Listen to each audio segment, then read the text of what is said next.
De 1979 a 2007, o laboratório dentro de uma das universidades mais respeitadas do mundo conduziu experimentos que a comunidade científica ainda não sabe muito bem como processar. O Laboratório de Anomalias de Engenharia de Princeton, o Peer Lab, não estava estudando física de partículas e nem biologia molecular, mas ele estava estudando se a intenção humana tem efeito mensurável sobre sistemas físicos aleatórios. O experimento central era elegante na sua simplicidade, né? Eles usaram geradores eletrônicos de eventos aleatórios, né? Que são aqueles dispositivos que produzem sequências de zeros e uns com uma probabilidade estatisticamente igual para cada resultado, né? O equivalente de jogar uma moeda infinitas vezes, né? Por definição matemática, a longa sequência deve se aproximar de 50% de zeros e 50% de uns. Né? Então, os participantes, eles sentavam diante desses dispositivos, sem tocá-los, sem qualquer intervenção física, e eram instruídos a intencionar. Eles eram instruídos a querer que produzissem mais zeros ou mais uns. E ao longo de 28 anos, com mais de 1.700 participantes e mais de 2,5 milhões de tentativas individuais, o laboratório documentou desvios estatisticamente significativos da aleatoriedade. E esses desvios foram consistentes na direção do resultado intencionado. E o que foi visto é que a probabilidade de que esses resultados fossem produtos do acaso era inferior a 1 em 1 bilhão. A intenção humana afetou o comportamento de sistemas físicos. E isso foi feito e repetido por quase 3 décadas, dentro de um laboratório e com uma metodologia rigorosa. Meu nome é Nathalie, eu sou doutora em Ciências da Vida e o que o Peer Lab documentou não é anomalia mista, mas é um dado experimental que aponta para o mecanismo que a ciência ainda está aprendendo a descrever. Para entender o que aconteceu nos experimentos do Peer Lab, eu preciso primeiro falar de não localidade quântica. Quando duas partículas elas interagem de forma específica, elas podem entrar num estado chamado de entrelaçamento quântico. Nesse estado, o que acontece com uma das partículas afeta instantaneamente o estado da outra. E isso independe da distância que separa essas partículas.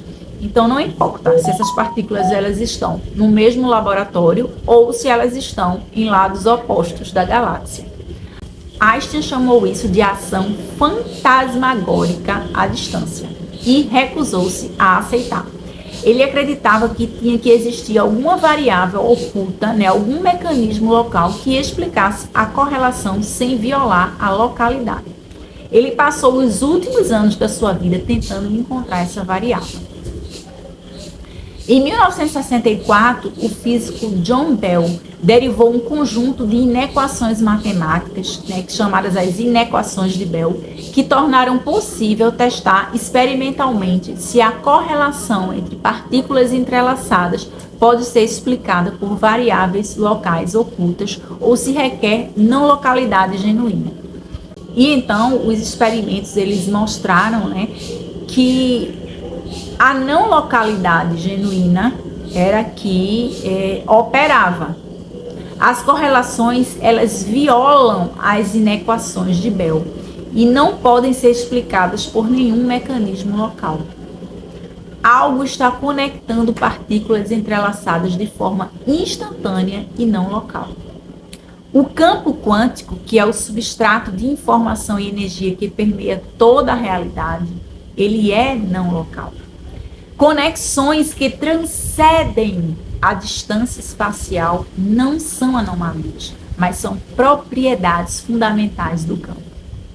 O resultado mais perturbador dos experimentos do Peer Lab não foi o desvio estatístico nas tentativas presenciais, mas foi o que aconteceu quando testaram intenção à distância. E os participantes da pesquisa, eles foram então instruídos a intencionar os geradores de forma remota.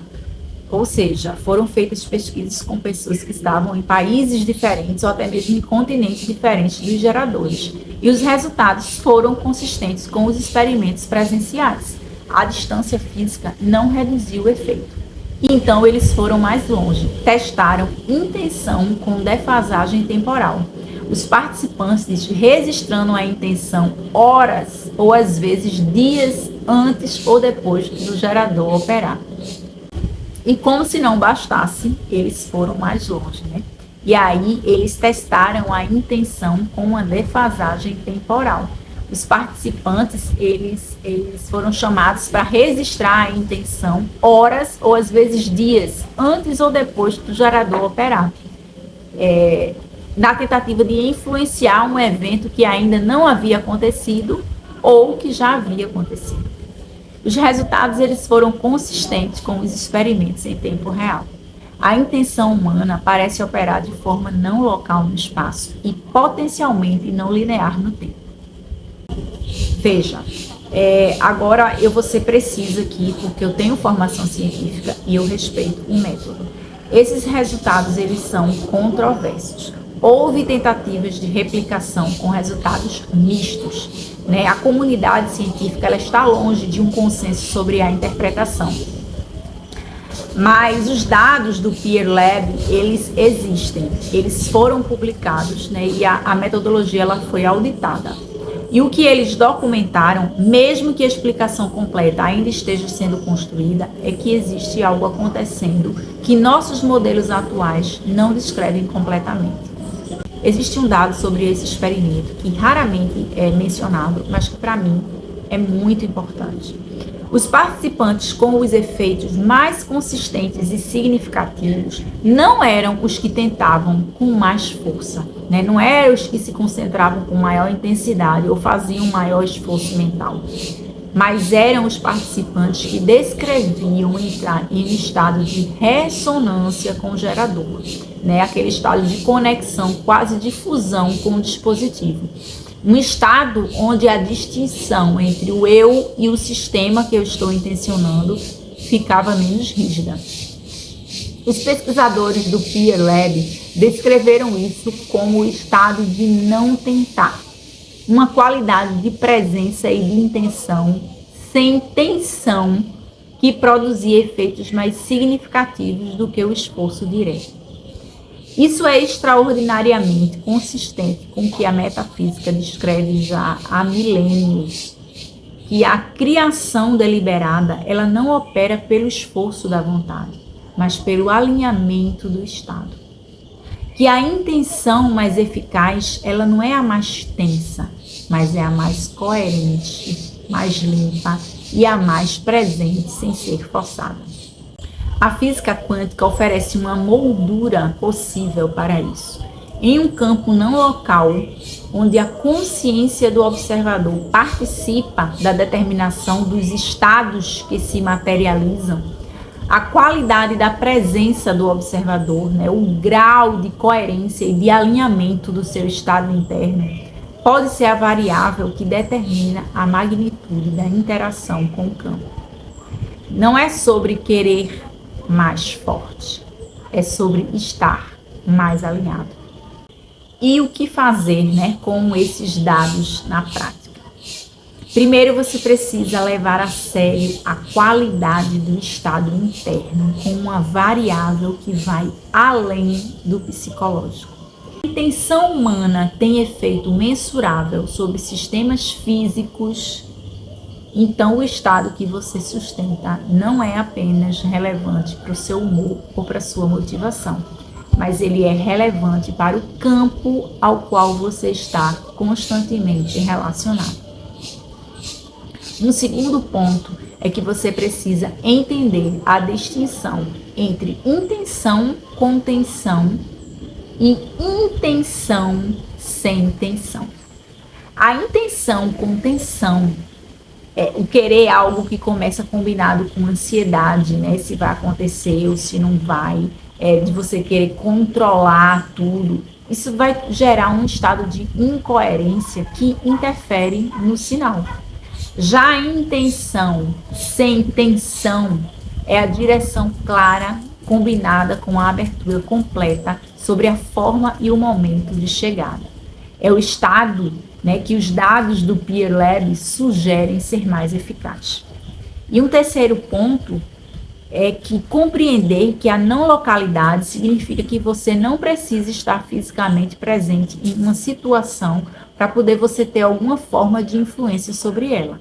O estado que você sustenta internamente em relação a uma pessoa, a uma situação ou a um resultado está interagindo com o campo de formas que nossa compreensão ainda está mapeando.